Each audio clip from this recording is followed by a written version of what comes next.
22 বছর পর দুই বাংলার ফের বাইচ প্রতিযোগিতা।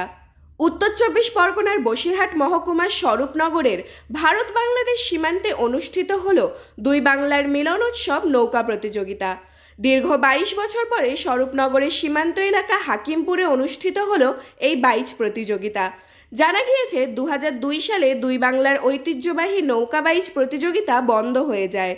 এবছর হাকিমপুর গ্রাম পঞ্চায়েত, হাকিমপুর বাজার কমিটি এবং সীমান্ত রক্ষী বাহিনীর যৌথ উদ্যোগে ফের অনুষ্ঠিত হলো এই বাইচ প্রতিযোগিতা। এই নৌকা বাইচ একসময় দুই বাংলার মানুষের মধ্যে সম্প্রীতির মেলবন্ধন তৈরি করত। পুনরায় তা শুরু হলো। 0 পয়েন্টের সীমান্ত রেখা অতিক্রম না করে এই নৌকা বাইচ প্রতিযোগিতা অনুষ্ঠিত হয়।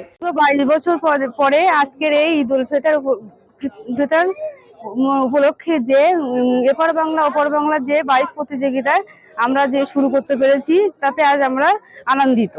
আর এখানে সহযোগিতায় মানে বিডিও, পুলিশ প্রশাসন এবং 112 নম্বর ব্যাটালিয়ন, বিএসএফ, মানে পঞ্চায়েত সদস্য এবং বাংলা বিজেপি এই আমাদের সহযোগিতায় আজকের এই মানে বাইচ প্রতিযোগিতার যে আনন্দ সবার ভিতরে উপভোগ করতে পেরেছি, সবাইকে ধন্যবাদ জানাই। প্রতিযোগিতায় উপস্থিত ছিলেন দুই দেশের সীমান্ত রক্ষা বাহিনীর আধিকারিকরা এবং জনপ্রতিনিধিরা।